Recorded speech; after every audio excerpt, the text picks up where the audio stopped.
Hello there. Apparently, I cannot add the audio because I just still have our banner up, but I am so glad to be here. I do have things that I believe I'm going to be able to show you. I have my friend Kim Hoholek, who is really, oh, there we There are. we are. Woohoo! And we have just got all the things going on. This is so much fun. And something has happened to Carl. We don't know where he is, but we're just going to rock this boat and we'll hear from him soon. I know we will. But I just wanted to let you know that I am so excited to have Kimmy here. She is, first of all, a parrot head and a friend of mine for right at 20 years, really, from Over Margaritaville Parrot Heads. She is, she's just a really cool person. She is one of the best photographers, and I do not say that lightly because you know what? I'm a photographer too. And if I'm giving that out, it's well deserved that she is one of the best photographers I have ever seen work. Her imaging will take your breath away. And you can find her. What is the photography page? Can you help me with that? Or they can just go to the Facebook page, Kim Hoholik Photography. Pretty Thank you. simple. And like and follow the page. Will do, because you're going to want some of those photos, and you can get them from her. So, one of the things that I have been so impressed with, I'm trying to change some of the stuff, and I don't know where Carl is. So, if you are up to it, please give him a little bit of a prayer up there, because between him and Tammy and all the babies and all the love they have and stuff, it's just, you just want things to be just right for them. So that's what we're going to push for. But Kimmy has always been, I'm saying this like I'm talking about you. You're not even there, right? I'm not here. But you are. There's Carl. Carl is here. He's okay. Oh, You're yay, okay, right, Carl. Carl? Okay. But you have been going into your woods for, I guess, 10 years now and getting all of this work, working with Donna, just going and looking for things, right? Yep. Why did you start going into those woods, especially when you started finding structures? You're so brave. But I'm always gone into the woods. Where I was born is out in a rural area and there's just Yeah. woods surrounding me. So, at a young age, I would just go miles back behind the house and just explore by myself and no fear. I was always comfortable being in the woods. But the research work, I've always had an interest in the paranormal ever since I was little. I would say probably my first introduction to it was a local movie that was called The Capture of Bigfoot, which was produced by Bill Rebane in a local area. And as a little kid, I'm watching it, and my brothers are teasing me. They're like, "Oh yeah, that's real, that's real," and they thought it was, a joke. But I was like, "No, I think Not that a can joke. be real." So always been fascinated. And then And when your I friend moved, Jay is in chat, by the way, hey Jay, and Tom McNicholas. hi. So when I moved to My Whitewater, friend I too. started to learn more about the Beast of Bray Road. And so I started to get more curious, and I was doing a lot of research on the internet. And then it kind of led up to around 2017. I found a video on YouTube of something that was in the area where I lived. Somebody was filming of something weird that happened, and it happened to be Donna. And I reached out to her, and I'm like, "Hey, that's like in my neighborhood." And hey, I had something kind of similar happen there. And we just started chatting, and we hit it off. And she took me out field researching with her. And it was a little scary at first because, then once like, hey, there's something else out here, when the whole time I've been naive going into the woods, never thinking anything of it. And so then it kind of like your mind starts to play tricks on you. But then in time, I just got used to it. And I'm like, okay, I'm back to just being comfortable in the woods again. Well, how long did it take for that process to get through? To get over To that, not get long. over the fear side of it? maybe a couple times out in the woods, and then it was like fine. I think if you're guided under somebody that's been doing it for so long and is used to the area, then it's not so bad. Well, but you had already been used to it. Was it just the shock of knowing that there were other things there? Yeah, I never heard of this Beast Had of you Bray never heard a Road. cat or heard Yeah. someone else walking with you or anything? Nope. I was always Wow. comfortable, always at Wow. peace walking in the woods. I I did until I heard a big cat scream really close to my house one night. And that was kind of what made me decide that, hmm, not without weaponry, and it's not going to be mace. I mean, because I didn't want to be lunch. And with Nothing's ever that, bothered me, so yeah. yeah, well, I got very cautious after that because I had kids and we lived very far outside of Atlanta in a little town. And it was nothing for the kids to be out in the woods. They would go and build dams and do all the kid stuff that little boys do. And, there were God knows how many acres that they could just, I think it was like 167 acres. And as long as they didn't get around the lake, then they were allowed to pretty much do whatever Sure. until then. Until then. And then I started putting some, every hour. I have to know where you are every hour or maybe every two. I don't know. It depends on how far out you are. Wow. But I mean, we're talking kindergarten and first graders, and they were completely at home doing that, just like you. Yep. But when I heard that, I was just kind of like, I'm not doing that. So, and I tried to keep him from doing it for a while, and then that was just mean. You know, Sure. he too grew up doing that, and it was his idea at the best time. Yep. When you realized when you started going with Donna, because I remember that. I remember when you started because you were like, guess what? And then you started showing me your pictures of the structures that you were coming across. Yeah. And I had never really, I don't think I had interviewed Jay Beachin yet. And he's probably my favorite Bigfoot guy to talk to. But there's a guy down here who is who is Alabama Paranormal and Bigfoot. And I had seen some of the stuff that he would film, like when he would, because he'd always leave a camera on his shoulder facing back when he walked out. And I saw a juvenile get up beside a tree because I was just watching, and it was not a bush because it stood up and walked away. And I was like, oh my goodness, I can't believe I just saw that. And I mean, it was live.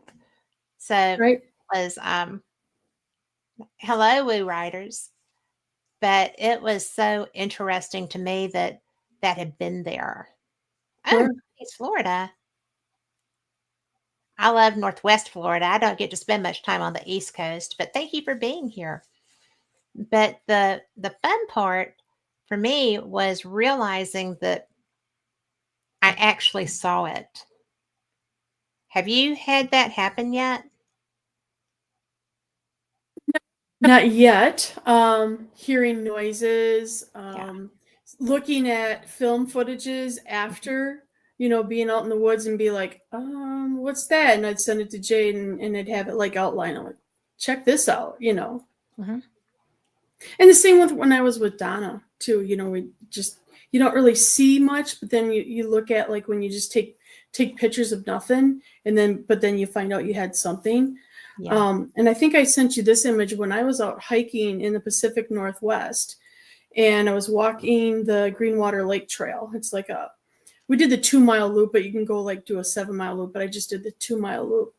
And my brother at the time was telling me, oh yeah, this is well known for Bigfoot sightings out in this area. And I'm like, oh, okay, cool, you know? And then it wasn't until like a couple years later, I just started going through those photos and I started looking and I'm like, what? And zoomed in and you could see a perfect outline shape of what could be a Bigfoot. And I just thought that was like the coolest thing, you know, and it was like back in a distance, you know, just watching. That's so wicked cool. I mean, genuinely, so wicked Yeah. cool. Yeah. So, um, I did have media assets in here. Carl, do you see them?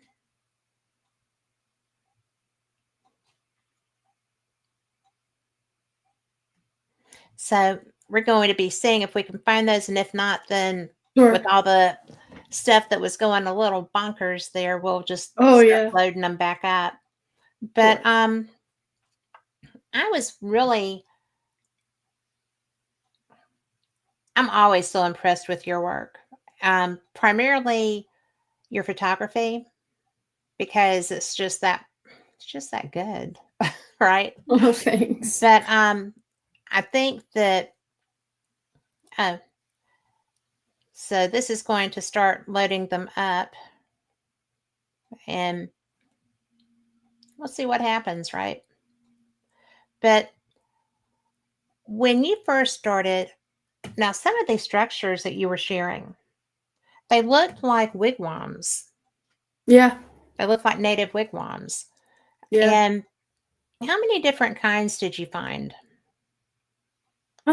So many different ones. I mean, some you can look at and it looks like, you know, a survivalist was doing their practicing on the trails of, you know, making teepee type structures. But the one that I shared with you, Avon Bottoms, I don't Mhm. know of any survivalist that was doing that one because some of the logs that were piled up in that, like you were saying, like a wigwam shape, were pretty big, and and it was a swampy area. It just wouldn't make sense.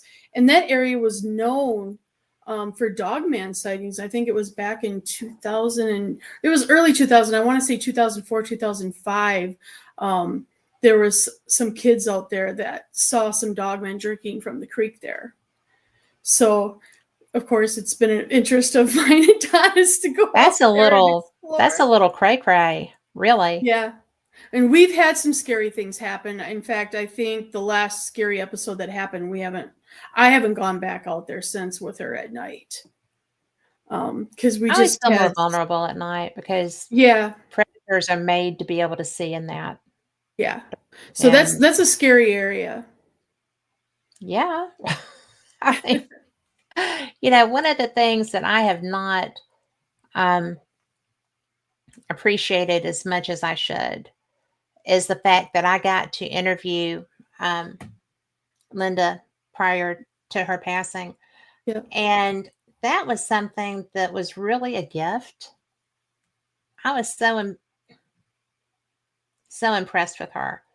yeah, And I didn't know what I didn't know what I was getting before the the first conversation. And it was so much fun because very few people have that history, especially around Bray Road, and right. the lack of fear also.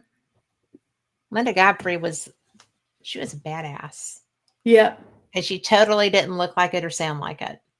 nope. So, I mean, she's what everybody wants to be, right? When they're Yeah. brave and strong and tough and come on, guys, what are you hanging back for?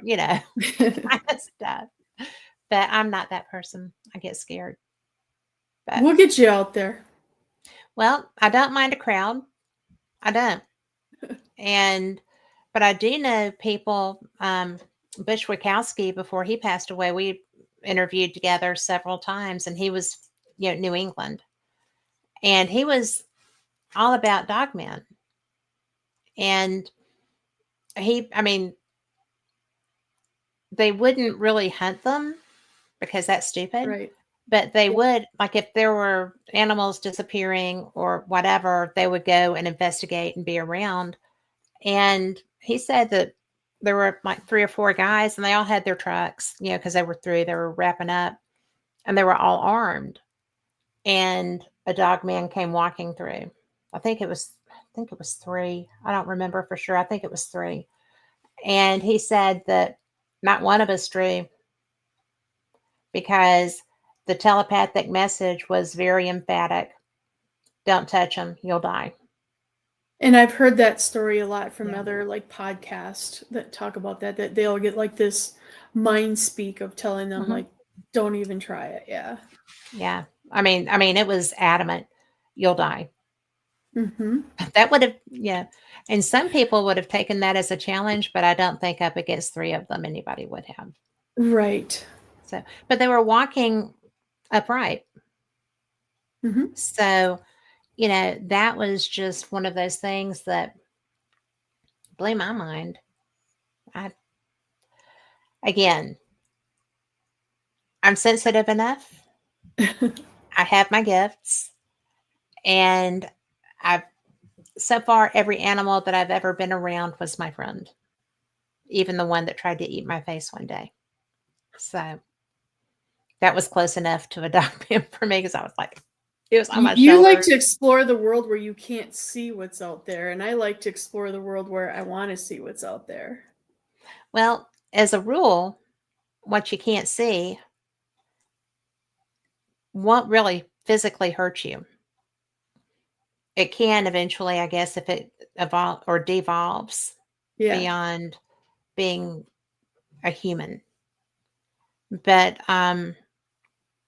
yeah, I don't find that scary at all. So you come ghost hunting with me at a really notorious place, and I will go into the woods with you. Done. Fair enough. So, would you do that? Yeah, absolutely. I actually, a few years back, I went to a haunted bar in Milwaukee. It's called Mhm. Shaker Cigar Bar, and it's very well known for hauntings. And the most creepiest part was we were in the basement of the bar, and it's really creepy down there. And the host was doing the dowsing rods, where she's like asking the spirits questions, and the group of people, they're all focused on that. I'm focused on what was going on in the dark. And so I kept looking back and seeing what was back there. And all of a sudden I saw these dark shadows just start floating around. And I'm like, cool. Yeah. And I didn't tell the rest of them because there were some skeptics in the group. They were just there for the heck of it. And I kept that to myself. I'm like, no, that was for me. It is for you Yeah. because they weren't moving for anybody else. Everybody else was focused on her. Yep. So that was a gift. Absolutely. How cool. And I'm so glad that you see it that way too. I mean, yeah, I feel like if I were to see something in the woods, that I would react like that as well. But it would really depend on what it was. Right. You know, Harry and the Hendersons Bigfoot. Oh yeah, bring it. You I think know, that's all our image is like, oh, if we're out there, that's who we're gonna see. well, but Jay told me about the speed, and I don't really, you know, I don't really talk about that much. But since he and I, well, he did it on a show, but the so fast that it's, you know, and I had somebody in Florida that was sharing about their sighting that they had just had, and they were still tripped out by it, but with the same description and the same word. And I was like, oh, you did see something. Where were you? Talk to me. Right. And it was pretty exciting, I thought. Yeah. Now, we do have some of your pictures because I can Awesome. only upload 10 at a time. Okay. And I think they're in the order that you gave them to me. Well, But there's how some about, in there from Jay as well, and yes, forgive me, not all of them are like professional. They're just cell phone shots because I don't really carry I'm the. shocked that you, Kimmy, did not bring me your most professional work. No, I just brought you to These are show you. awesome. They're awesome. Don't detract from your work. You are so good. Thanks.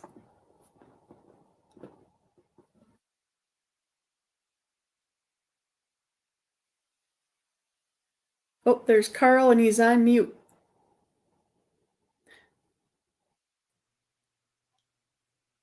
I threw myself out of the show. I was so I saw that, and then Carl was on mute talking. oh, it's just like, oh my gosh. There he is. I can't hear you, Carl.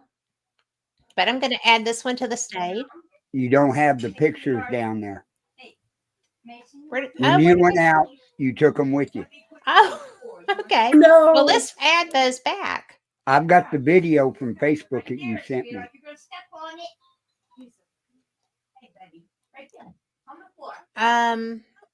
for tonight's show with her. Oh, yes. Okay. Well, I'm going to go and grab these back and we're going to add them in. Awesome. I lost Carl. No, I didn't. Okay. This is a very strange night. It's only because I'm Here, flying. and I bring the tech issues with me, so enjoy. Well, I'm going to tell you, between you and me both, this is going to be an interesting night because I have a 4 a.m. flight in the morning, a 5 a.m. flight in the morning that I'm going to be,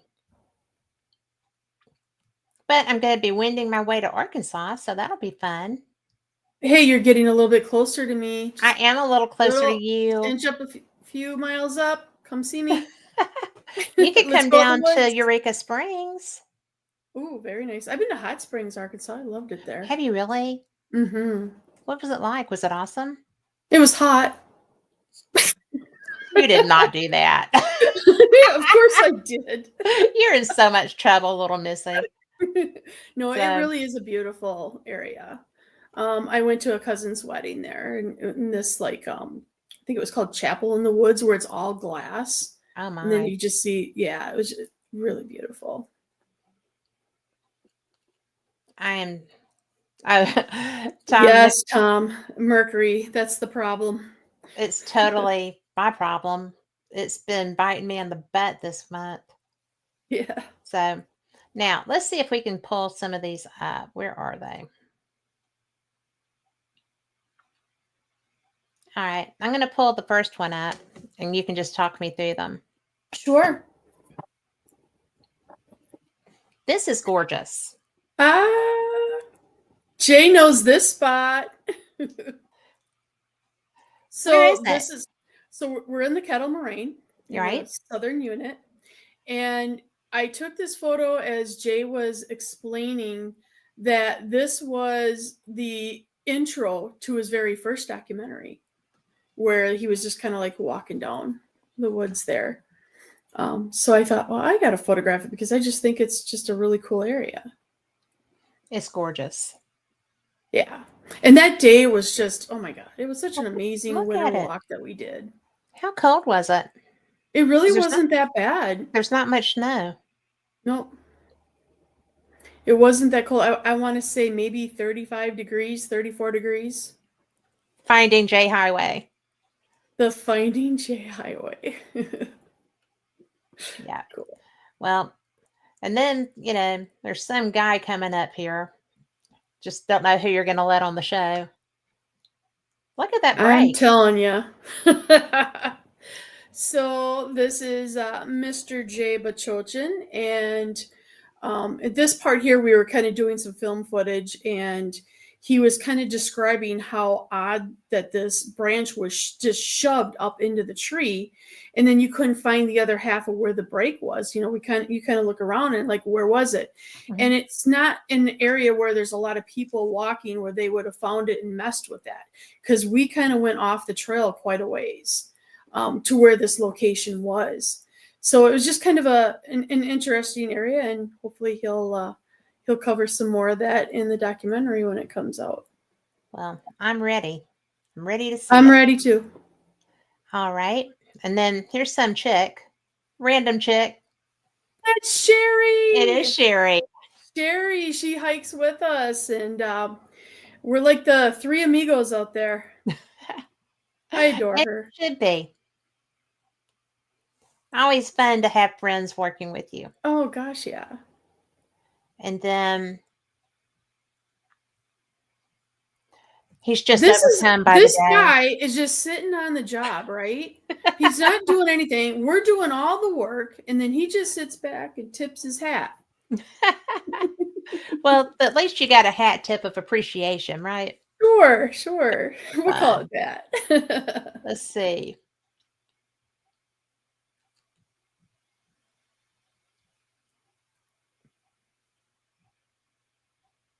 Oops, I hit it wrong.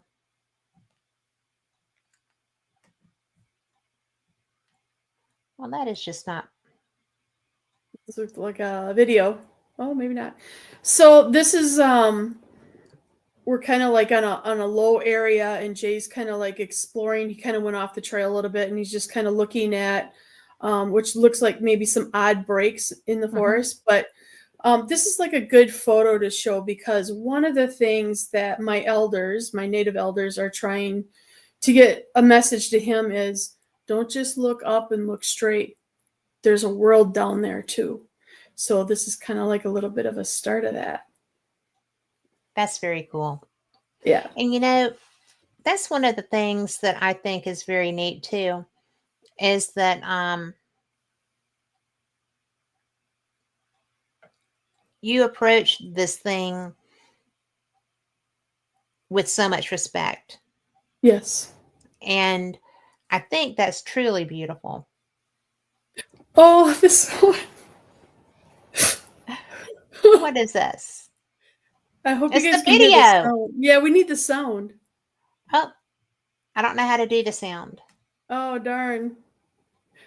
So basically, Jay's just making zombie noises. As you can tell, we I have a can lot see of it. fun out there.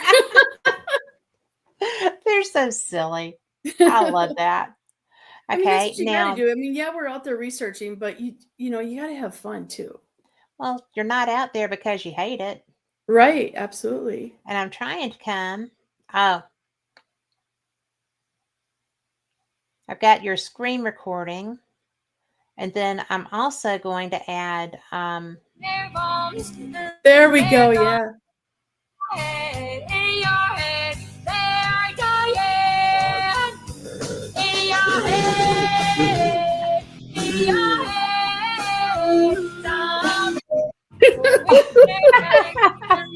Y'all are so not right. But I love that music. Yeah, That's some of I my do too. favorite music. The Cranberries, yeah. So I'm gonna grab this. It's just kind of looping now. Always And- fun. And then I went and I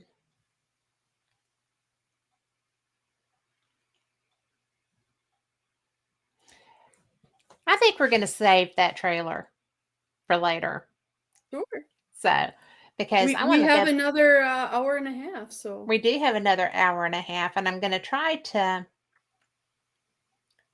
take down some of the images that I've already shared so that we can share the other ones, because it won't let me add but 10 of them. that's so So, weird. which It I must thought, be like a space or something. well, just something that they have a rule for. Everybody has rules, and neither one of us like rules. So, you follow Right? them pretty well, though. I color outside the lines too. That is true. That's why we're parrot heads. Heck yeah. And not only that, but parrot heads that run together, right? Yep. So, what do you think would be your holy grail of a find?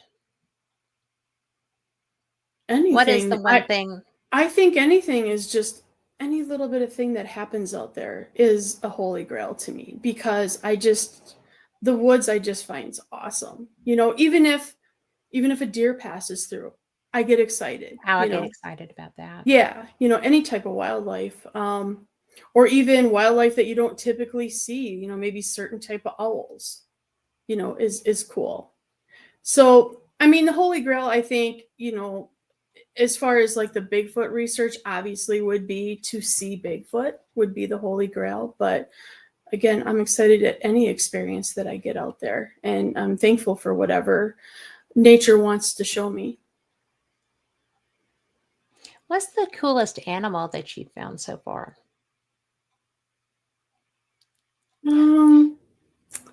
I could well, maybe we'll get to that one, Jay. We're going to get to that one. Oh boy. Gosh, it's like all these years of being in the woods. I mean, bears coming in the backyard where I grew up, and I Mhm. would sneak around the corner and take a photo of them. I think one of the things that was kind of caught me off guard as I was going to go photograph in this one area up north, and I start walking down a trail by myself, and I see a coyote in the distance, and I'm like, that's a lone coyote on the trail in my path. I'm going to respect him, and I'm just going to kind of recede back a little bit and give him that respect. And then I went back later, and he was gone. But I Well, mean, that's what a lot of it's about, is just give the woods respect. well, if you want them, very few things, unless they're sick, are going to want to seek confrontation with you, Yeah. during the day. And it's really easy to make everything bad. And I don't I don't think that everything out there is going to try to come and eat me. But I do think that if something was having a bad day and was just looking to strike out, or if they were sick or injured, then I wouldn't stand a chance. Right. Certainly not just me.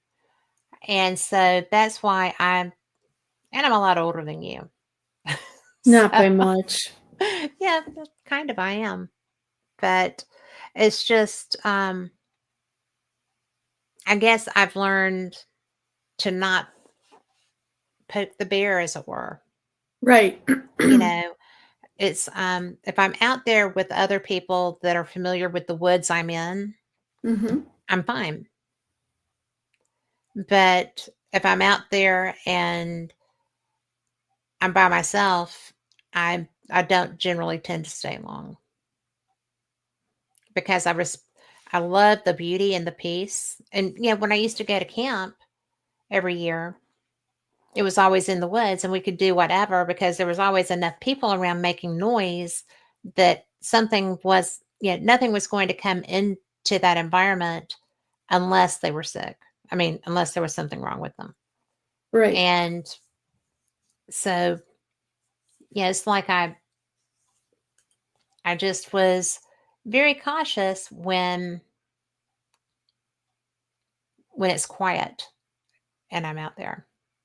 Absolutely. You So, have to be very, when the woods goes completely silence, where you don't hear a bird, a cricket, nothing, mhm.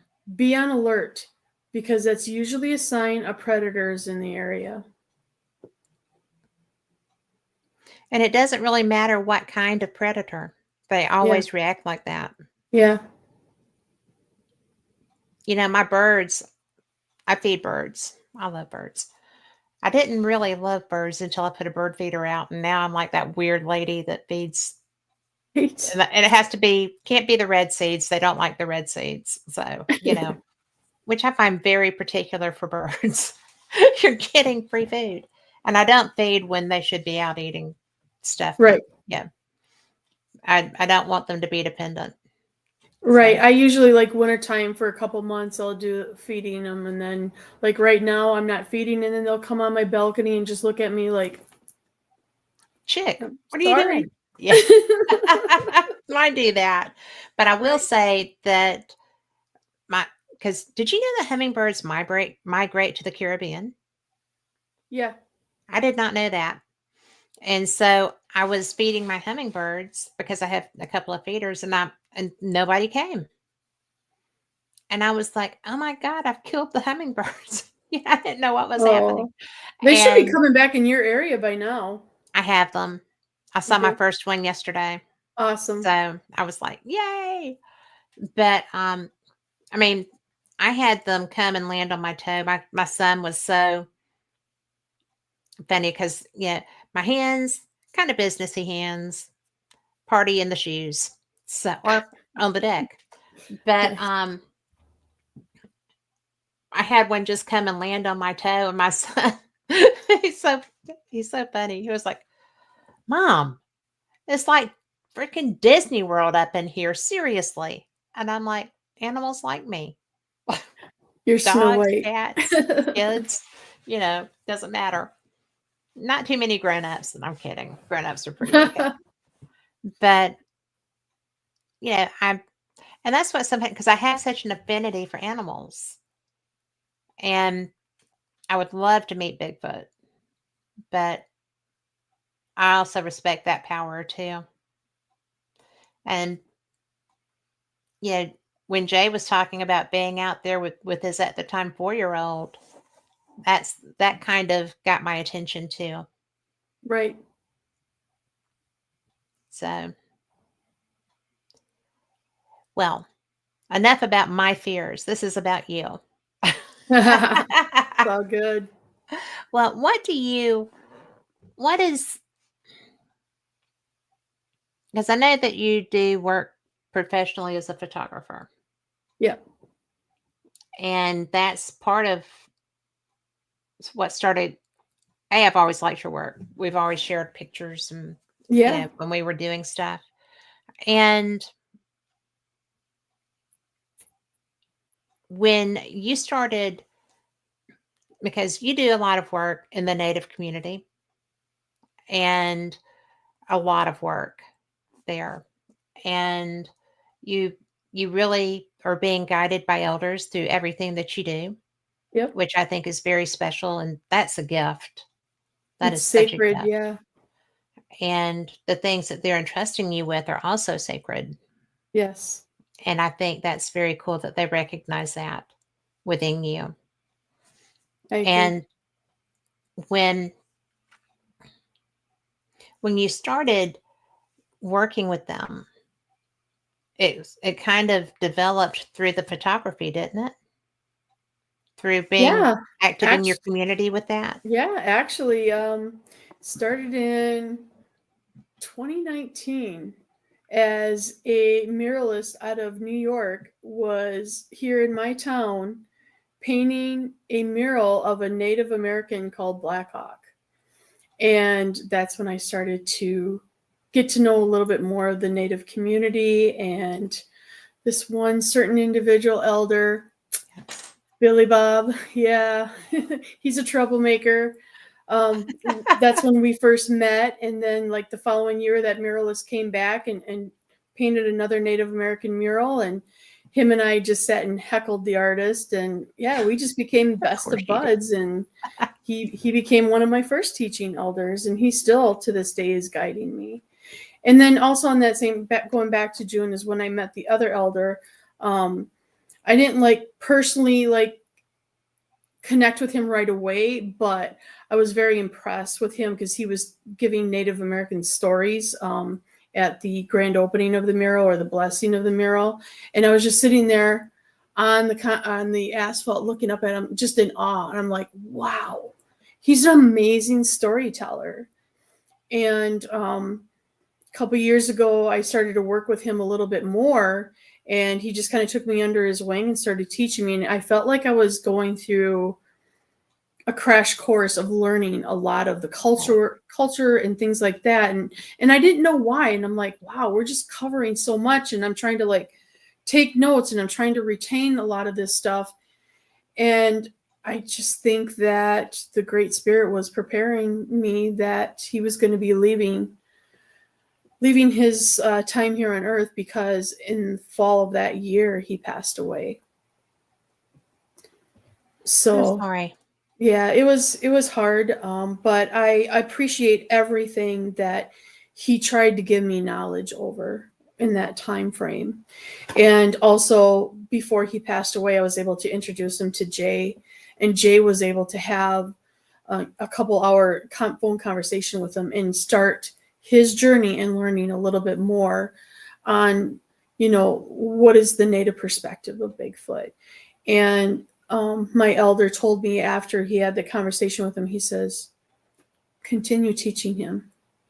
Learn what you can, and you carry that, what you're learning, your teachings, to Jay, because it's important. That's interesting. And so special. Because what Jay is doing out there, that's sacred. It is. Because I see him every time we go into the woods, he's giving respect before he enters those woods. And that's important and that's appreciated. Well, and he says, yes, teacher, thank you. Yeah. Okay, sunrise.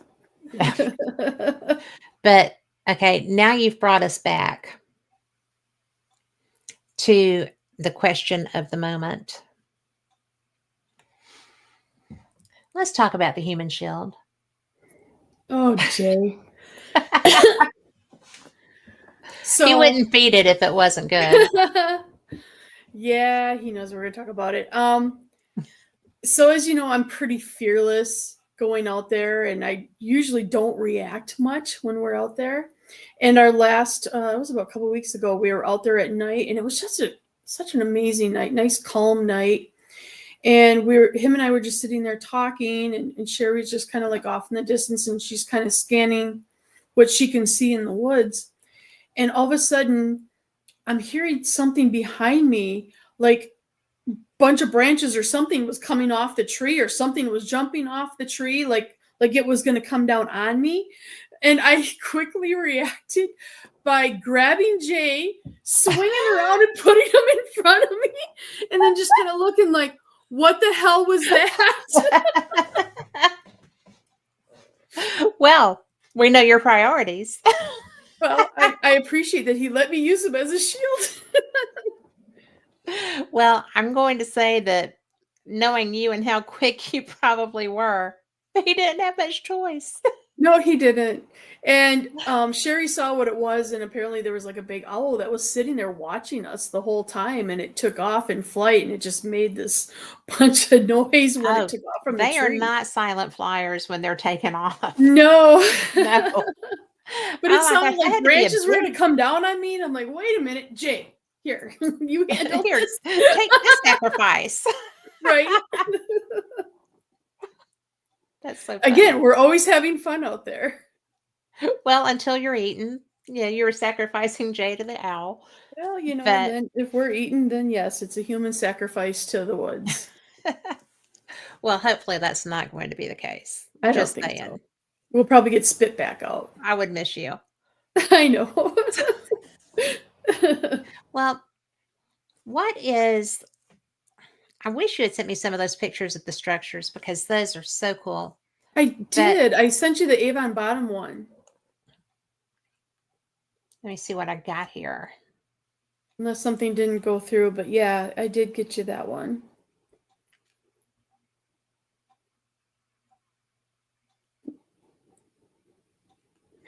Jay says he's got my back. He always will have your back. And I think that was my glasses that fell.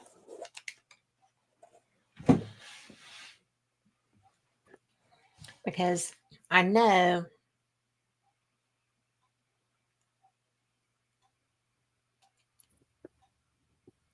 I'm adding more images, guys. Talk amongst yourselves. But Does anybody in chat have any questions so far? Besides Jay, he doesn't count. that's funny. He's gonna get his feelings hurt. No, Not he'll that be guy. fine. He'll be fine. He doesn't sweat the small stuff. No. I remember seeing that name.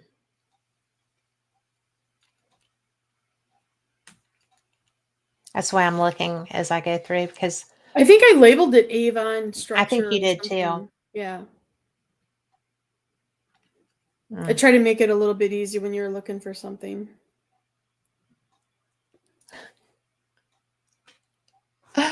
Yes, bring those questions, you. But let me see if I found it.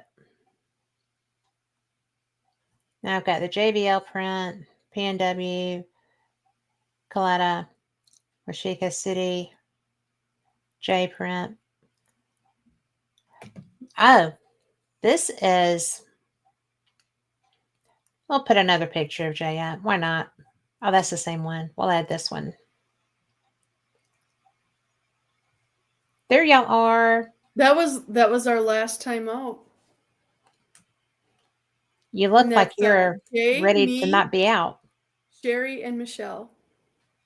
That's so fun. This one I love.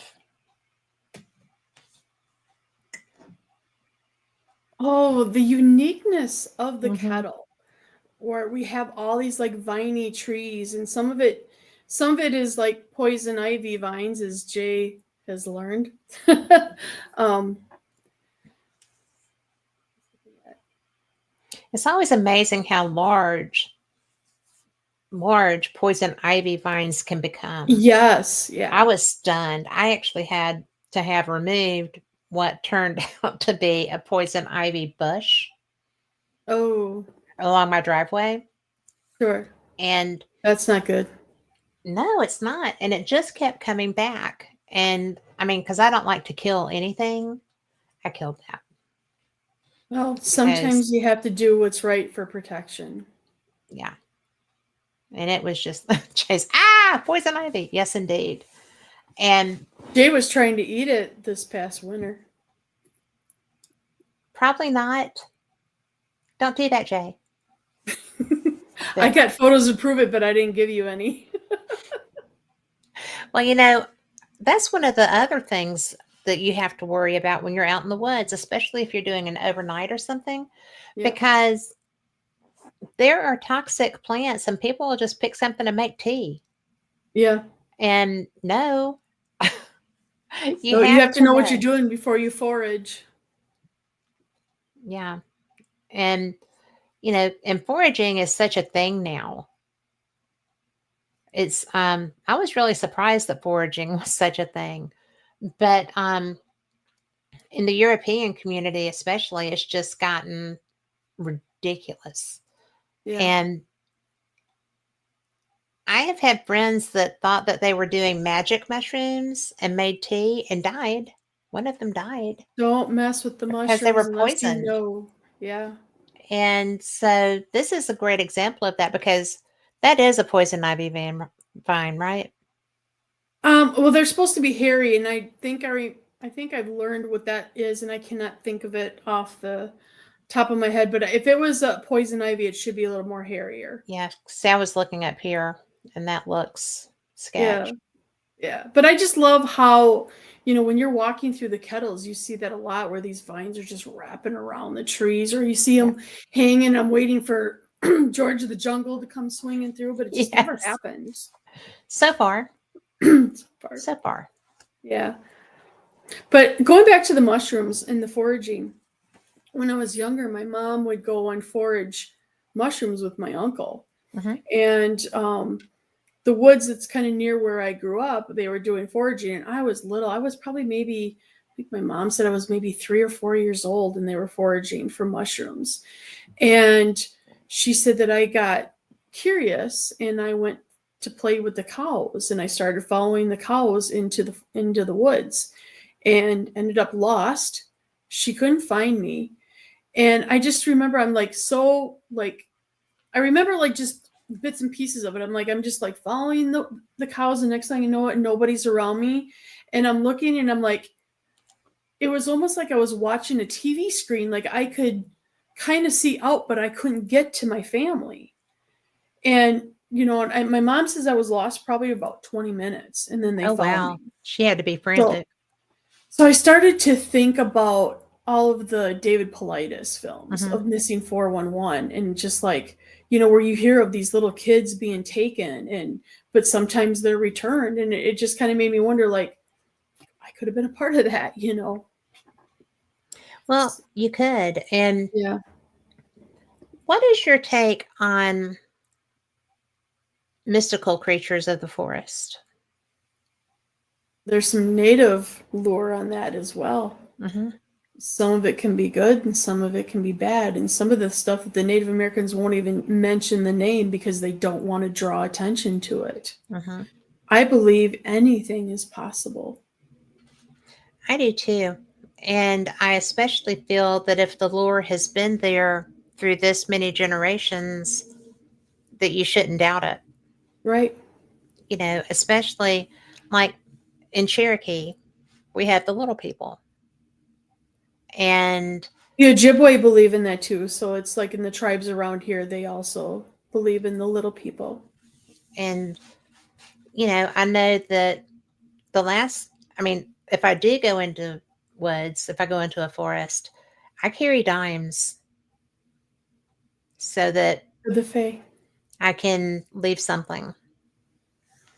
And it depends, if you come, like if I come across a fairy circle Yeah. or something. And that's something I didn't know that was everywhere. But when I was in Scotland this last time, we went to, we were with Highland Paranormal up in around the Inverness area, a little north of there. And we went to a place that had a stream. It wasn't a well, but it was a stream. And there was all this fabric tied everywhere. The fabric was wishes or prayers. And when I had been there before with that terrible tour, we went to a place called Danino's Den, and they tried to make out like it was a hideous, horrible, you know, place that witches would go to cast. And, you know, with Scotland's history with witches, you don't really want to be talking about being one back in the Right. day. So, but it was behind a church, and it's actually very beautiful. That's when my knee was broken and I couldn't go down Oh yeah. because the stairs were like a foot thick and mossy. So I stayed up on the top and I looked down and there were things tied there too. And so the people, oh, well, those are curses. People come here to curse. And they weren't, they were prayers and wishes. And Offerings. Yep. yeah. And so when we got to the place this time and I saw it and I was like, oh, look. And one of the girls had brought pieces of cloth for us to use. And so you just dip it in the water and you tie it.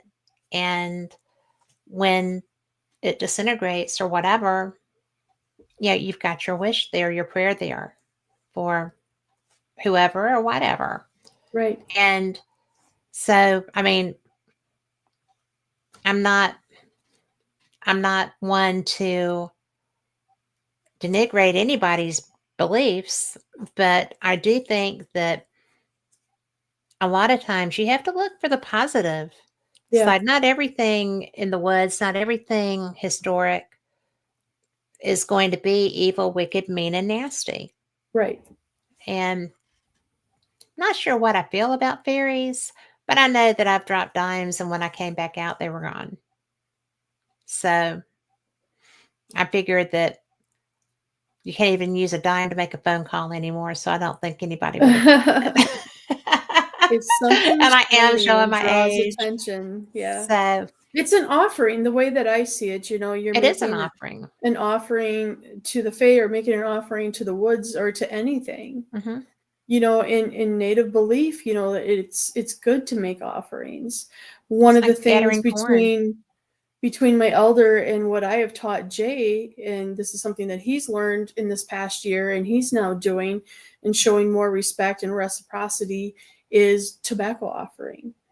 Mm-hmm. When he's thankful for something or something's shown to him, he knows to take that tobacco out of his pouch and Mm-hmm. use your left hand and say miigwech or thank you and Yes. release it. That's really neat. And I mean, because really, you're not necessarily a guest in their house, but you kind of are. Right. It's Jay's tick, poison ivy, and mosquitoes carrying disease. Yes. He's All of, paranoid. well, he's always covered though. If you watch the videos and see there's no flesh shining anywhere. Everything's tucked in, everything's zipped, everything's tight. So always a safety boy.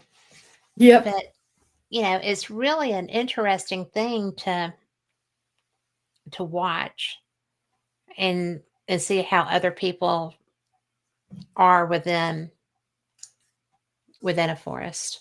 And Right. I wish you were here because I have had a hankering to go hiking and I don't have anybody to hike with. And I can't go I by would myself go. because my husband's like, So even at our I need to hook you up with my friend down in Auburn. She yes, loves you going do. hiking. Yeah, Yes, because there's she would some love great it. places between us. And she loves the paranormal, so you two would hit it off. We would be best friends forever. Absolutely. So do that Will do. and tell her that I can show her some places we can ghost hunt. She might can show me some places too. Oh yeah, she's always telling me like when her and her husband would go out hiking and she had some weird experience, especially in like areas where there's like no Native American history, and she'll always come Yeah. back Well, that and would be share that with. everywhere around there Yeah, yeah, and around here. So, sure. but in fact, the mountain that is between she and I, or me and her, whatever, between us, is Double Oak Mountain. That is on my way to Auburn. Okay. And one of my friends that I used to do paranormal investigation with, Wanda, who is one of the best people on the planet, um, grew up on that mountain before it was settled very well. And she was, I mean, Bigfoot galore. She said that it wasn't a thing. I mean, because everybody just cohabitated. It was um it was just people interacting with other families, as it were. And that's the Native American belief as well. You know, at one Yeah. time they all coexist, Hmm. and from teachings is when colonization started to come through, you know, and the killing off of the buffalo and everything else, it kind Yeah. of like it separated all that because then the Bigfoot had to protect themselves. Hmm. Well, because they would be fair game, as it Yeah, were. yeah. But I just found that interesting. She was her husband was the chief of the Red Cherokee Nation down Okay. here. And um she was and is she's one of the nicest women, period.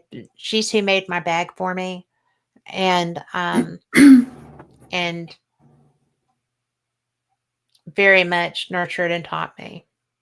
So Yeah, I appreciated that. You know how that's that good. goes. Yep, absolutely. So, but I don't know. Expertise. It's just a nice thing. And Yeah. I don't know. I'm going to add another picture up here. This is a stick. That's a print. Oh, this is That's not good. a stick. This is good. Let's talk about this. I want to.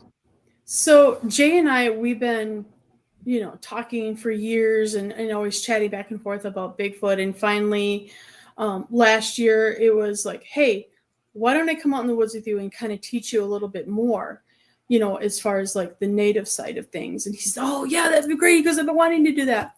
So my very first hike with him, they were telling me about a story of what happened in their previous night hike where, as Sherry would call it, the shakedown, you know, where she just kind of felt a lot of fear and was kind of off into this area that was just close to the parking area. And so I was listening to her story and I'm like, I wonder if I'll find anything there. So I just kind of walked up to that area and looked down. I'm like, hey, I think I found a print. It was a little bit faded because of, you know, the weather in between time, but that's why, you know, Jay took out the tape measure, and it, you might not be able to tell as much in that photo, but we could, you know, we could see like toe prints in that. Hmm. And so like the very first thing, my first hike with him is like, hey, I found something. And so now we kind of joke that I'm his tracker because there's a lot of things that I've been finding along the way ever since. Well, you kind of are a tracker. Yeah. I mean, that's not offensive. That's true. Yeah. So, because that's how you recognize. I cannot. I mean, I'm going to bring this back up again, but I still could not believe it when you were sending me your photos for that first show ever and you were just sharing stuff with me. Yeah. And I'm looking at these images and I'm like, how did she get this? This is so cool. And there were different kinds of structures. I mean, they weren't just the wigwam. It Right. was um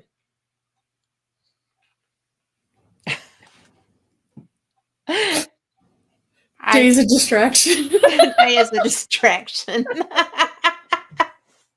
I don't even know where to go with that. That's But okay. but it is so funny that actually it's so funny that y'all connected because oh my gosh, y'all are so irreverent. Y'all are so funny. But Yeah. y'all are both hilarious. But now I'm all flustered. Oh, yes. The different structures. I mean, you had some Yeah. that looked like teepees, you had some that looked like wigwams, you had some that Yep. looked like they'd just been thrown together. They were camouflaged much better. Yeah. I mean, Well, and look at the time though, Kat, that I spend in the woods. I mhm. mean, I'm always out hiking and exploring, and I don't just look straight ahead. I'm looking down, I'm looking up, and that's just I attune to things, especially when you're a photographer. You also have Mhm. like what they call that photographer's eye. So Yes. your attention to detail of your surroundings is more heightened. And so you just kind of pick up things Yeah, faster. you do. And I don't do a lot. Well, when I'm in Cherokee, because David's playing poker, and I will go into the woods if I know that there's a lot of people in there. I don't mind that, especially if I'm shooting because it's so pretty. But Yeah. and I'm also doing a study on the Thomas Divide lights Okay. because another friend of ours, David Glidden, started talking about spook lights. And so in Cherokee, there's a place that every time I've gone, I've seen them. And David and I got topography maps and, you know, found where all the houses are and just looked through the woods using those. And there's nothing where I see them originate. And so I actually had one come across the divide. I was filming and I had to change my battery, and I set the camera down, took the battery out, changed it out. And when I came back up, one of them had come across and was like, I park along a stone wall, and it had come across the divide and was at where a tree hangs over that stone wall. And I was like, well, hello, what you doing? You know? Are you curious about me too? Right. And so, that was pretty cool. But but I won't stop there if there's other people there because yeah, I stay in my car to film too Okay. because there's a lot of bear there. But mainly there's boar. And boar Oh, I've are heard. mean. Yeah. I think in the South, I would be a little bit more cautious because of what you have compared to here in northern Wisconsin. Yeah, we have coyotes, bear, occasionally mountain lion, Mhm. wolves more in the northern part. Yeah. Um, which I mean, I'm okay with that stuff, but I know that it seems like there's more aggressive animals maybe in the South and Well, boar sometimes a are little bit to the crazy. west. Yeah. I mean, they will leave nothing. They'll never know what happened to you. And I was on my way up to the divide one night. You have to you have to get in there because they'll close the gates on the Blue Ridge Parkway, Oh, sure. and because it's part of a state park. Yeah. And if you're not in, then, you can get out, but you can't get back in. And I was coming through and I kept seeing reflections, and I slowed down because I didn't want to hit anything. And there was a sow with like tons, I guess maybe 12 or 13 babies. And I'm like, oh, I am not getting out of this car, period, Right. while I'm up here tonight.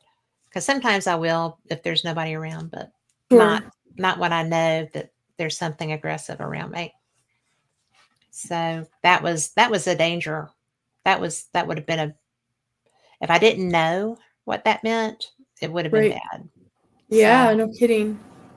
so I do get out some when I feel safe. But I was at Thomas Divide last trip. We were up there, and a car went by me and then turned around and pulled in and was trying to park like across the front of my car. and I just put it in gear and I started rolling and they moved. That's Because, so odd. yeah, and it was a It's guy. odd behavior. Well, it was odd behavior and it was a guy. So I think that he was up to no good Right. or trying to be. Right. I would have hit his car on my way to the ranger station. But but you just have to know your room. Yep. So, well, how big is that? Because I can't see that. I I was It trying to find wasn't, my glasses and they're yeah, it lost. wasn't really big. It looks like 14 inches, if I'm reading that right. Pretty big for a foot. I mean, yeah, and this is like, I don't think there's a whole lot of hikers back on this trail because this trail is just a little bit kind of secluded. So, I mean, and it's kind of a rough terrain, so I can't see anyone barefoot wanting to walk that barefooted. Yeah. Okay, so 14 Jay by says 6. 14 and then by 6. Yeah, so it was pretty big. And like I said, the photo doesn't show it, but we could see the toes on the top part there. You could see like a little bit of toe You can imprints. see I'm pointing like you can see me pointing, but up there at the top, you can see the indentation. Yes, yep. That's interesting. 5 digits. I didn't know that. I guess I should have known, but I didn't realize that they had always 5 toes. Interesting. You'll have to send me that video, Jay. I would like to see that. But Yeah, we try to do both like still shots and video footage of anything that we find out there. It's yeah, just do the best we can documenting it. yeah. Well, the 2 of y'all together, well, the 3 or 4 or 5 of y'all together make a great team. Now, see, this one I found amazing, and I did not realize they were that freaking big. So this was an interesting story. This is out with Donna. So that's Donna's foot next to it. We were investigating a story that she heard where somebody had a dog man cross the highway and run up into the cemetery. And so she's like, Kimmy, let's go out into the cemetery and see if we could find anything. Right. So we went as far back as we could in the cemetery and we parked and I noticed that there was like a trail behind the cemetery. I'm like, let's go follow this trail. So we did. We started walking down the trail a little ways and kind of looked down and I kind of, it wasn't fully cleared like that, but you could see that there was some type of a footprint. So we just kind of brushed it away a little and that was huge. That is freaking huge. Yeah. And so cool though. Yeah. Were there more than that one? Just the one print. It seems like that's the theme. You sometimes just see the one print. Wintertime, Okay. It seems like you could see multiple prints and it's probably should be in the library too, where I was investigating in Waukesha County and saw prints that it was weird because it was faded and I thought maybe somebody was snowshoeing, but it was too straight line. Like people don't walk straight line like that, right? You're walking like this. Mm-hmm. And we had a tape measure and it was 4 feet apart, the stride. Wow. So yeah, that was pretty cool to catch up. So I do, I get to see prints here and there. And I hear wood knocks and I'm waiting for something more to happen and it might happen this year. You never know. You never know. I mean, you really never know. Right. And it's like when Jay saw that one, he wasn't expecting that. Right. Period, obviously. But, it just blows my mind that you're out there and you are just constant seeking. And that's why teaming up with this guy was a good decision, I think. Oh yeah. Y'all can seek together. Yep. So, and he's finding his truth, I'm finding my truth. Absolutely. and you're working together to help educate each other very well. Yeah. I think it's a match made, just meant to be. And the fact that all of y'all go together Oh That's yeah. so great. And we always get excited about our next trip out. So like Yeah. we're due to go out again this Saturday and we're pretty excited. Oh Jay. Yeah, well, it's kind of like the brother that, yeah, you didn't know you were missing, right? Pretty much. And now you wonder, were you really missing him? So Right. I kid Jay. Now this one, That is the one that the story that I just told you about. That's 4 feet between each stride. it's hard to fathom, isn't it? Yeah. And I there mean, and I think I threw yeah. another photo in there where it just shows like the landscape of it, where you can see the print where it's all straight line, but then I also then did the photo with the tape measure to show that that was a 4 feet apart stride. Like how, was it running? We were just kind of like, what the heck? It's astounding, right? Yeah. I think I would love to see one. I don't know how I would react, I don't but think any of us do it. It's just going to be until it wherever the moment happens, brings us. you know, yeah, in Jay's case, when he saw that one, there was an imperative reason to be moving himself, Yeah. right? And I don't know. I just don't know. It's so. I'd love to find out what I would do. Come with us. You're a little far, baby. We get your can do friend it. from get your friend from Auburn up here with me. Definitely. Now I'm going to pull this one down because I don't know what this is. Now I'm all turned around. Oh my gosh. Ah, Yeah, I know what this this is is. your. I know where this is. This is when I was explaining about the Greenwater Lake hike. And I started looking closely at the shadows in the photo after I kind of like talking with Donna, Mm-hmm. and she always says, "Look for the shadows in the photo." So if you look in the left kind of corner, Mm-hmm. in between 2 trees, you'll Mm-hmm. see a dark figure standing there, and it has Yep. like you can see the head and the shoulders. Yep. I do have another image. It probably zoomed in more, but I don't know if you have that one. But yeah, it was pretty impressive. This one, I mean, when I saw this, I just thought, holy wow. And now where is this? This is it's close to Mount Rainier National Park, and there's this area. It's called Greenwater Lake, and oh my god, it's like one of my favorite hikes when I'm out there. So it's like when I go back out there, I always like I got to go to Greenwater Lake and do that Mm-hmm. hike. It's a gorgeous hike, but yeah, and it's just funny because that was my first hike out there, and that was at the same time my brother's telling me like, oh, it's very well known for Sasquatch sightings here, and then it's like I go back and look at my photos, and I'm like, okay, he wasn't Indeed. lying because there's something there. Indeed. Yes. Yeah, But I mean, look at that beauty. yeah, it's oh You my know, gosh, the Pacific Northwest is like my favorite area to go and visit and hike. you know, it's I had a what was her name? Shelly Montana. Yes, I I think that's interviewed her. Did you hear that show?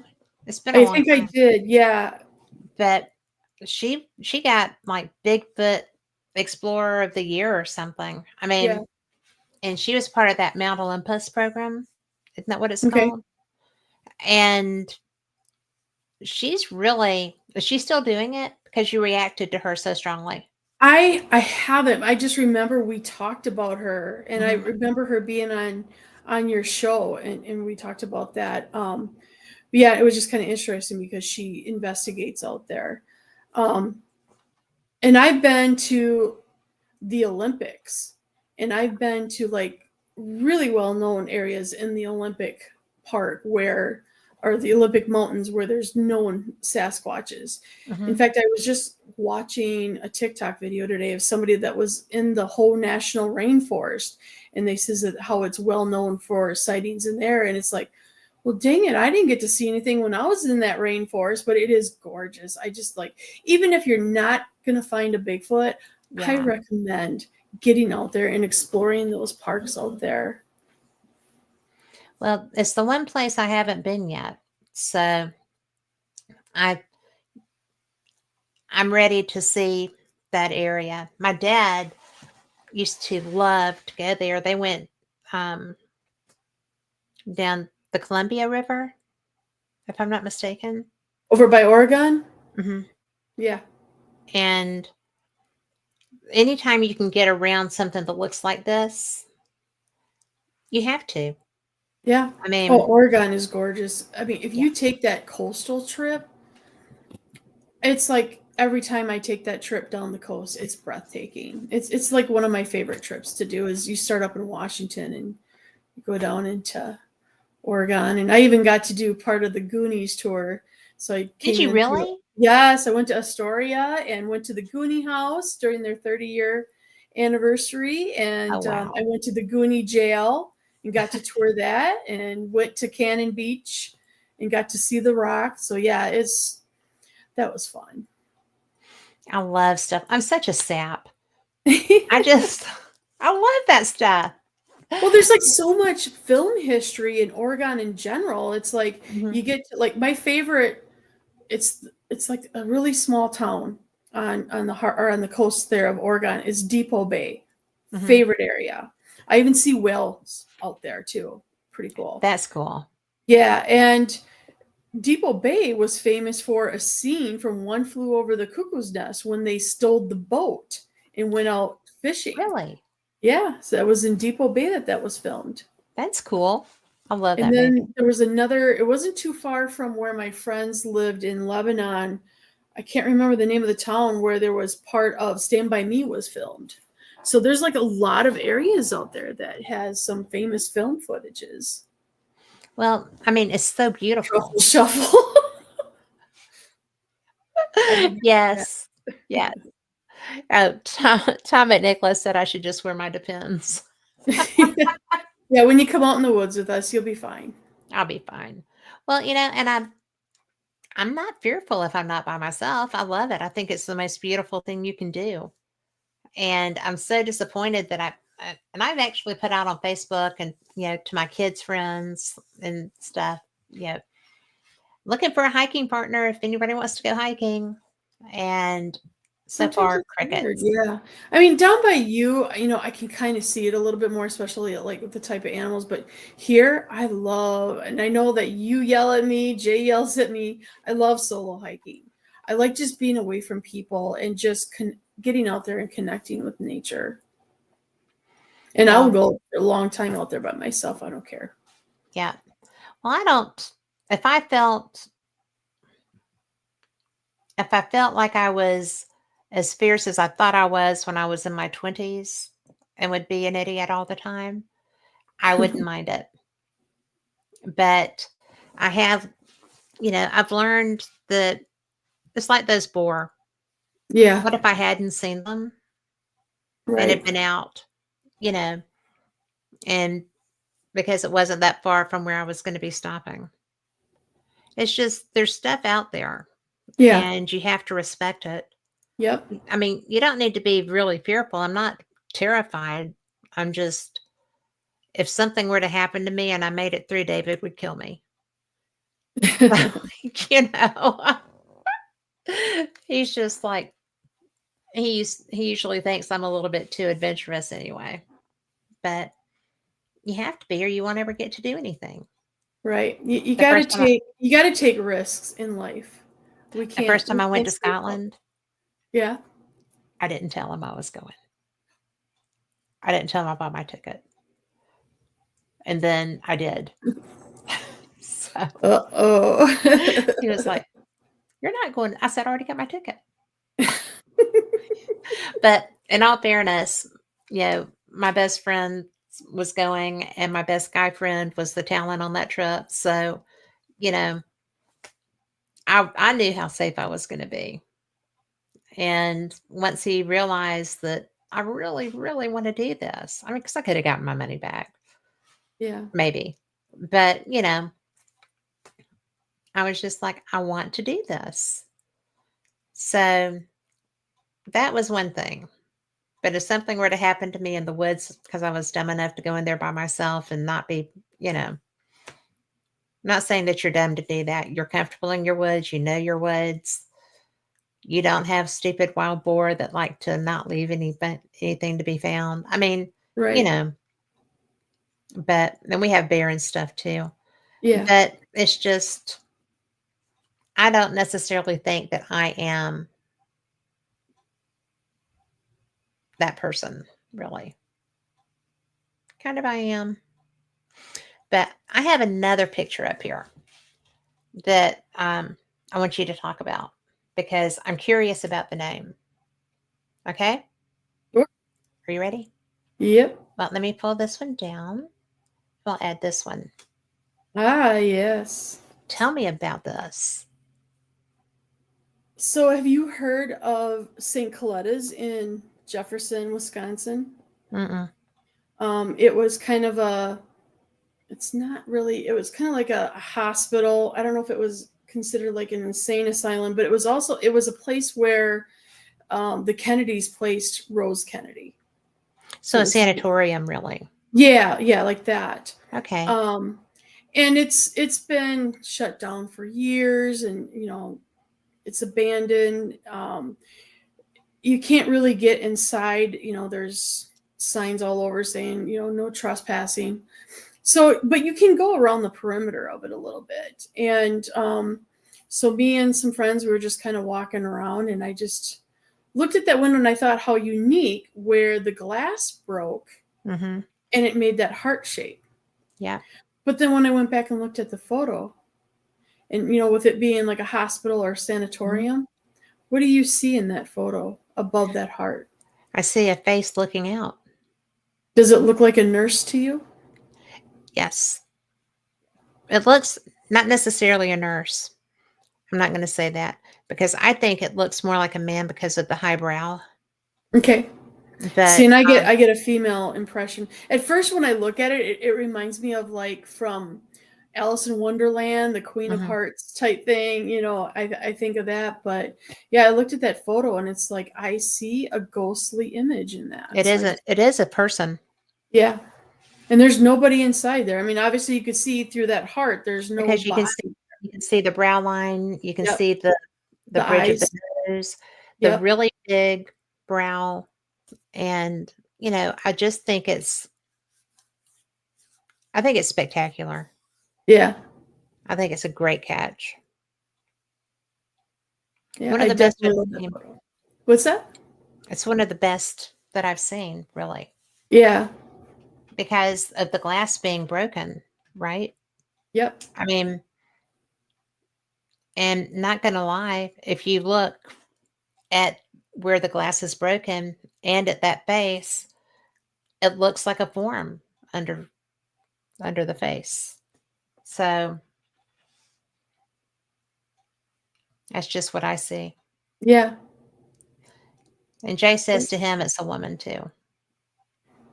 I'm So glad maybe he it's a woman agrees with her because hair we pulled didn't back. agree on a voice that we heard in the woods sometime, which we'll have to, I don't know if you're able to play that audio, but if you were able to find that, that's a Is that the interesting screen story. recording? Yeah, it's just a recording Does called it say Hum. screen recording though? It should say Hum, or I don't know, Jay, if you remember the file, drop it in chat, the name. Let me go back and look at these.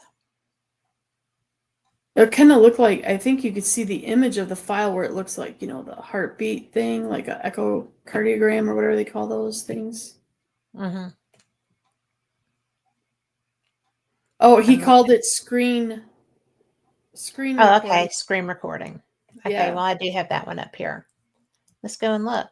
Let me find it. Let me pull this one down.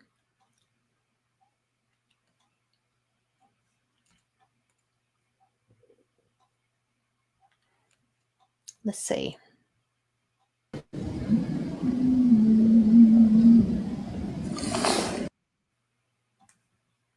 Did you hear that? Yeah, I hear that. Where it? It was at night in the part of the Kettle Moraine that Jay likes to call Ambush Alley, because you're kind of like you're walking down in between two like steep hills where you feel like you could get ambushed, by Mhm. something if it was on top of the hill. And it was at night, and we just kind of decided to take a break. Jay wanted to sit down and take a little break because we were out for quite a while. And for some odd reason, I just felt like recording. So I pulled up my phone and I was just going to kind of record the twilight scene that we were in. And as soon as I hit record, off to my right, I hear that noise. And Sherry was in front of me, Jay was off to the left of me, and I'm just looking and I'm pointing at Sherry as the like, I didn't want to say anything. I'm just like, did you hear that? Like we're waiting for it to happen again. It was the strangest thing. And this happened like I think in February when we were out in the woods that we heard that. I'm going to play it again. We were all dead silent. There was none of us that made that noise. Because the end of it is weird. Mm-hmm. I'm going to play it again.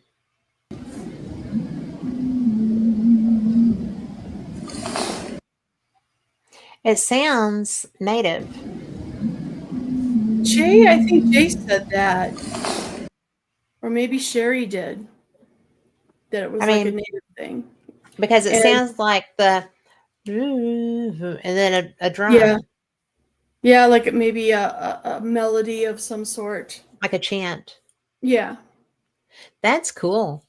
Yeah, that was a cool recent find. Or happening that happened to us. I just think that's so cool. It's just so many cool things have been happening just this year. We kept saying last year coming into this year, we're like, this is the year of connection. We're going to have more things happen. And we are. You are. I mean, I'm looking forward to this Saturday going back out there to see what more we're going to capture. Well, it's so cool because are things starting to wake up there?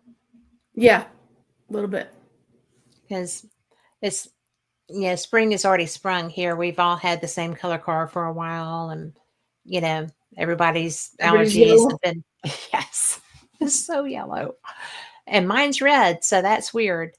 But it didn't even make green, so that's sad. But Jay says mother holding a child rocking back and forth. Well, it could be that too, but it doesn't sound like a female to me. I think it sounds masculine. And everybody hears things differently. Different. Every and time now I'm thrown up because now I can't remember if I thought it was a male singing. Maybe I did thought it was a male singing, and then they kept saying it's a female, and now my mind is, oh, it's a female singing. Right. Well, it sounds very resonant. Yeah. I mean, whatever it is was not trying to be quiet. Right. It definitely wanted to draw attention. And so after that happened, Jay goes, can we do something? And I'm like, okay. And I started singing out into the woods in an Ojibwe song to see if I can get a reaction. Yeah, Jay, that was my thought too. Is the dress white or gold or blue or whatever? Yeah. Yeah, it's a perception thing. Everything is though. I mean, when we're investigating, when I'm, ghost hunting, there's always discussion on, is it this or is it that? Right. What was this? What was, and it's just kind of like, well, this is what I think, and we'll just have to get it home and hear it on a better speaker and see what we think. And so Jay was able to take my video and then he enhanced it to the voice recording so that we could hear that a little bit more clear. I love it. Yeah, it was pretty cool.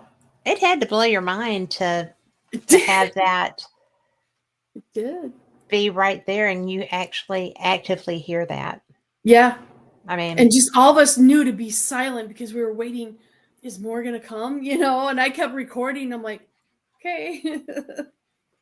I'm going to look and see. if I have all of these, because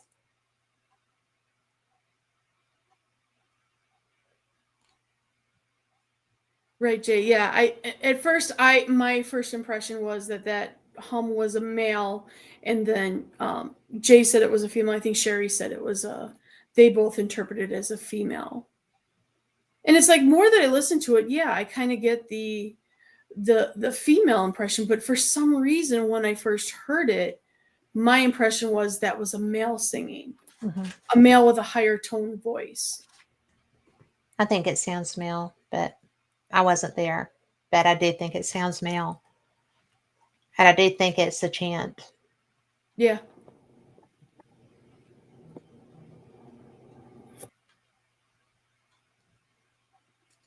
Hang on, I've got to move something out there.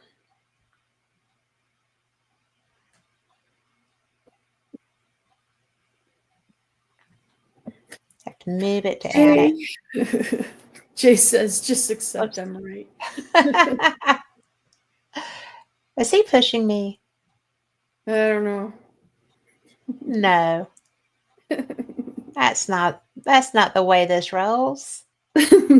So, because I wanted to pull this one up too, wherever it may be. There's two more that I want to make sure that I share. Yeah, and when you do the trailer, it's about, I think it's a 3-minute trailer too. So when We've got time. Trailer for the documentary that's coming out.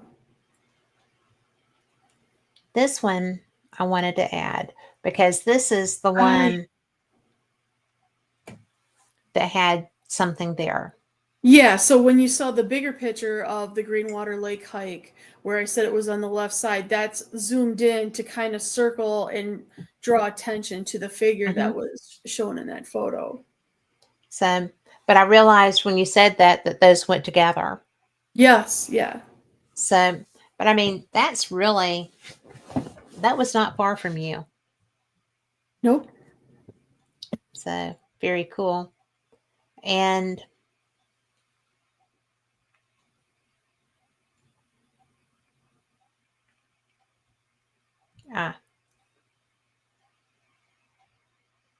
that's me. We don't want me. I mean, we do want me, but not just me. We want to. Where's that other one that I just added? Oh, that's what I want. There you are. With the feather. With your feather. Yep. Was that laying there waiting for you? Was that a gift? Pretty much. That's how it's perceived. It's kind of funny because before Jay and I started researching together, we both had similar stories of always finding feathers in our path and trying to figure out, well, what does it mean? What does it mean that we're constantly seeing these feathers? Right. And when I got my first native elder and I asked that question, and like a true native elder teaching, it is, that's for you to find out. And so I had to keep exploring. And I think that sometimes, yes, they're gifts, but I almost feel like it's breadcrumb trails to the truth. And I think I know now what this is. It was guiding me to my calling and what I need to be doing in life. And so I don't see them as much. I still find them once in a while, but not as frequent. Now that I've kind of had that aha moment, now I think I know what this means. But they'll still pop up as a little bit of a reminder that I'm on the right path. I think that's a definite. Yeah. Yeah. And Jay was experiencing the same thing, where I get that. I mean, yeah, he I was get starting feathers. to find feathers and wanted to know, well, what does this mean? And he went to one of my elders and asked that question and was basically told the same thing. That's for you to find out. Yeah, those wily elders. Yes. So, well, I am having so much fun. Do you want to play the trailer now? Yeah, Jay, are you ready? Should we play your trailer so that we can introduce people what's to come out this summer? I'm sure he agrees. Sorry if this guy is just boring watching Lisa, but Hey Jay, what's behind you? I don't know. Why? I saw like a white light behind, like following you. Are you serious? Yes, I saw it too. In the sky or what? So you guys can see my red light? Yeah. It was on the trail behind you. There it is again. Did you see it?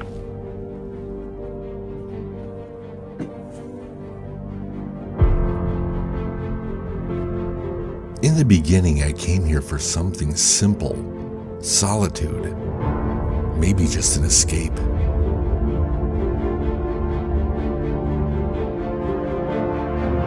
They call this place the Kettle Moraine, an ancient landscape shaped by glaciers, shaped by time.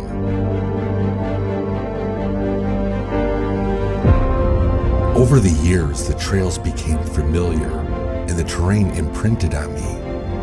I realized this land is not just a place. It is a partner in my story. I've hiked these woods with my family and friends, even friends now gone, but never forgotten.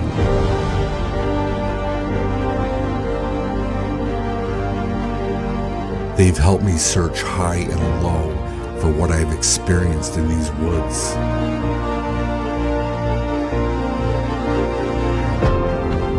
Bigfoot. I was fortunate to not only find a print, but cast it. Not as proof or a trophy. I needed something tangible to connect with. The Native Americans connected with Bigfoot in the past, but not scientifically. Rather, they listened to the wind and the woods and looked for the smallest signs.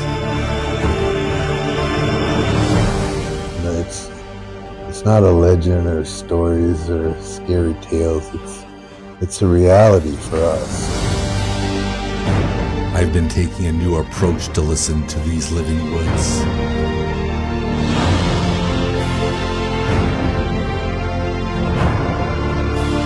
A new approach of understanding.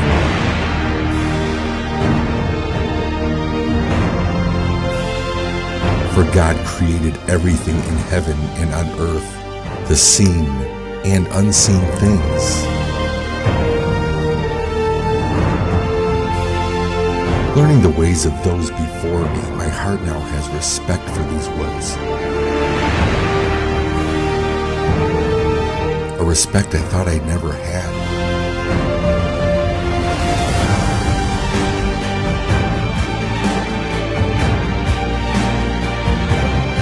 The living woods has always been watching me from a distance.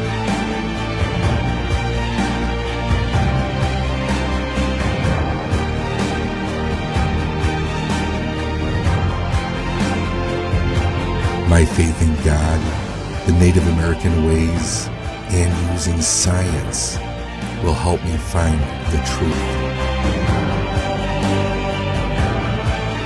This journey is about more than just connecting with nature.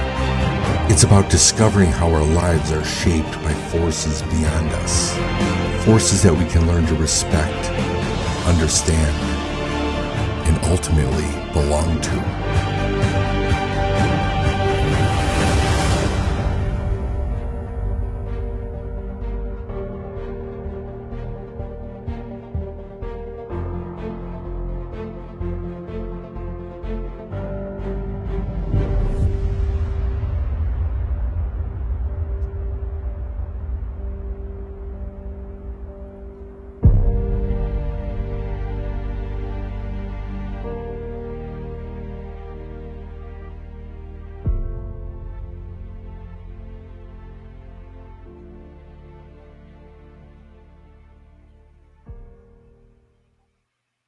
You ready to see more of that, Kat? I am so ready to see more of that. Exciting. It is exciting. And, you know, it's part of why I like Jay so well, because he brings other people on this journey with him. And I'm so glad that you're part of that too. Me too. It just, when we were part of something else, it was family then too. Yep. And it still is. That, for those that may have missed it at the beginning, we met online over 20 years ago. And we've been friends ever since. And we participated on a very tight web board. We used to have what we called flockings, and people would go places we've never met face to face. And it doesn't matter because we're family. Yep. And so when I see you stepping out and becoming part of this, and I see you growing in your customs and your photography and your love shining through your work, your love for your town, your love for your environment, your love for your ancestry, everything that you're involved in that matters so much to you. And I think it's interesting that now, after all this time, we're connected in our quest for the unknown. Yeah. And I think that the people that you're working with, I know, are brilliant. And they're brilliant humans and wonderful people. And so you are a natural fit in that. And I think that did you ever think back in the day that this is where you would be? No, back when we started out in the old web board, Mm-hmm. not in a million years did I think where I was at then that I would be doing this today. Yeah. It's crazy. Your whole journey. Huh? Your whole journey. Yeah. Because there's so much that is so important to you and so much that you have grown into. Yeah. And you're not just learning, you're teaching now too. Yeah. So your quest is important. Your quest is you. And if I'm able to show people a few things and they teach me back, perfect. It's all about give and take, isn't it? Yeah, absolutely. Well, I never would have thought that I'd be here. So Right. there's that. It all balances out. So I mean, I think when I look at our Parrot Head family and where we were 20 years ago and where everybody's at today, it's like everybody just seems to be doing so great in their path. well, look at Lori and Tom. Living their dream. Living the dream. And, there's just so, and he was 110% right about everything. Yeah. So, there's so many people that aren't still with us that, we still miss. Yeah. But I think that what brought us together came back together again. And I'm so appreciative of that. Yeah, me too. If it wasn't for Facebook, we would have lost each other. Right? Because the web board fell apart and it's like Facebook happened and slowly we all started connecting. And then what's great about it is that we help each other connect with other people. Maybe they're non-parrot heads, but they're part of what you and I are doing. Mm-hmm. Jennifer Malik, for one. Oh, That was yes. a great connection. Yeah. Well, and that's somebody whose life is 110 different from what it was supposed to, or Yeah. what it was, not necessarily what it was supposed to be. But, Yeah. because I do think that things work out for whatever reason, even when we can't see it, they work out the way they're supposed to. Yeah. But her journey has not been easy, No. but she's still here, and she's We very still well have her. loved. Yes. So And she's a great teacher too of the she is a paranormal with brilliant all of her teacher. experiences, and when her and Kevin, they were doing MUFON and all that. It's just like Mhm. I loved hearing Oh about yeah. their stories. Well, it's just they were great teachers together, Yes. Yep. and she still is. She is. We're so fortunate, We are. We're and blessed. we are blessed, and we get to do all the And then we weird have things Jay, we like. but Huh? What'd still you? we got Jay. What did you say? I'm just giving Jay a hard time because Oh, well, you are stuck with him, so yeah. we kid Jay. You're wonderful, and Sherry too, and your whole family. Absolutely. But I just I'm so thankful to be where I am, because with what I do, I get to see what is around you too. And how fortunate are we? It's such a blessing all the way. Yeah. Yes. Thank you, Jay. Bye, Jay. We'll talk Good soon. night.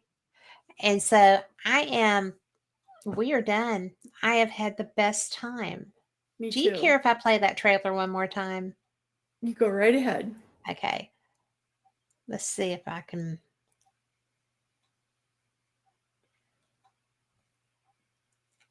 It's a great trailer. So well put It together. is. I think I hid it from myself. I've got to find it again. And it will be, I don't know if Jay's still with us in chat. It's coming out in August in Pennsylvania at I think it was like a camp thing that they're doing out there. And then I think shortly after, maybe more fall time, it should be available on like Amazon to stream. Well, I do all of his things on Amazon, so. Oh, here it goes. Sorry if this guy is bored watching. I just want people to see it again. Yeah. Hey, Jay, what's behind you? I don't know. Why? I saw like a white light behind, like following you. Are you serious? Yes, I saw it too. In the sky or what? So you guys can see my red light? Yeah. It was on the trail behind you. There it is again. Did you see it?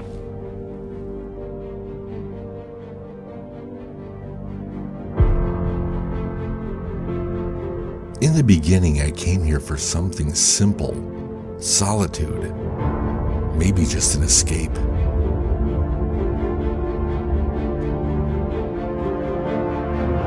They call this place the Kettle Moraine, an ancient landscape shaped by glaciers, shaped by time.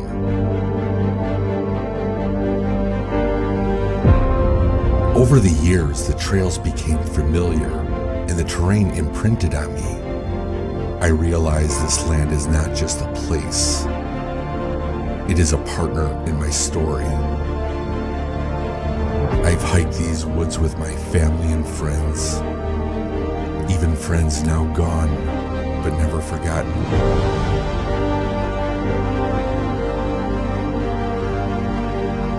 They've helped me search high and low for what I've experienced in these woods.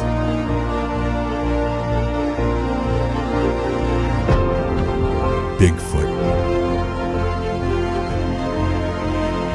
I was fortunate to not only find a print, but cast it. Not as proof or a trophy. I needed something tangible to connect with. The Native Americans connected with Bigfoot in the past, but not scientifically. Rather, they listened to the wind and the woods and looked for the smallest signs. It's not a legend or stories or scary tales. It's a reality for us. I've been taking a new approach to listen to these living woods.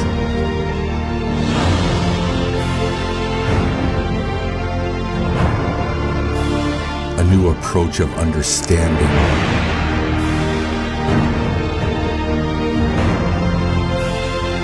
For God created everything in heaven and on earth, the seen and unseen things. Learning the ways of those before me, my heart now has respect for these woods. A respect I thought I'd never had.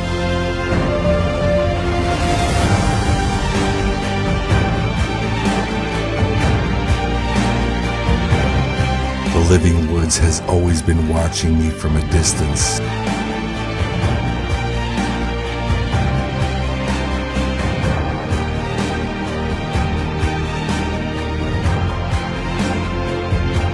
My faith in God, the Native American ways, and using science will help me find the truth.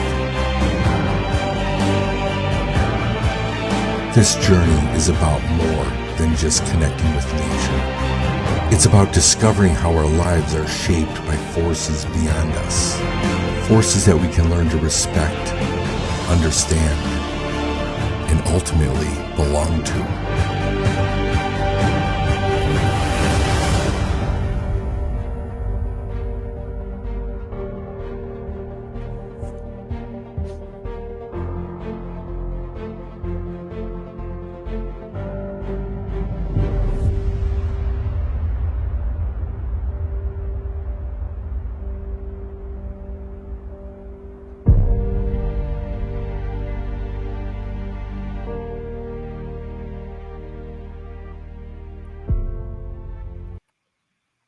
Can I make a quick comment about that? Please do.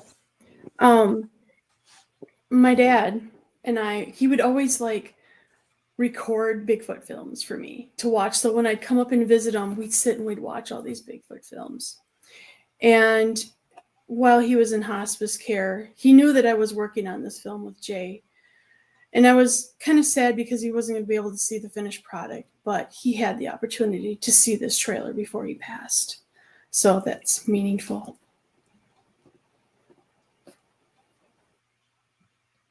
Yes, it is. And I'm so glad. And now you've just wrecked me. I'm sorry. It makes me emotional too. I try not to get emotional about it, but I'm just so thankful that this trailer was done in time so that he could at least see that. I am too. That's such a special thing. Yeah. Thank you for bringing it tonight.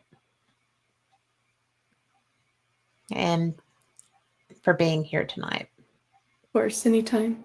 Yeah. Well, we'll do it again. And for everyone listening, thank you so much. We appreciate you. Appreciate you being here. And if you're listening to this in rebroadcast, I hope you enjoyed it because we sure did have fun doing it. And we will see you next week. Oh, do we have time? I've lost Carl. We lost Carl again? No, he's there. I just couldn't find him. Do we have time right quick? Okay. We're not. We will, Sunday will be a rebroadcast. I will be in Eureka Springs, Arkansas for the Ozark Mountain UFO Conference. So, I will be doing live feeds here and there through the course of the event because I love this conference. It is so up close and personal. If you are anywhere nearby, come to it. I mean, the lecturers are all just mingling right around in. People are so nice. The people that come and attend are fun. They're going to have some different cosplayers. There's going to be things happening and it'll be fun. And you'll get to see me and Lori because Lori is coming to help me with some of the interviews I'm going to be doing. So come play, come learn, Oh my gosh, there's going to be so much about consciousness at this one. You will love it. I know I'm going to love it. So, except for having to be up so early in the morning, it's well worth it. So, thank you very much. Be blessed. Kimmy, you be blessed. And good night, everybody.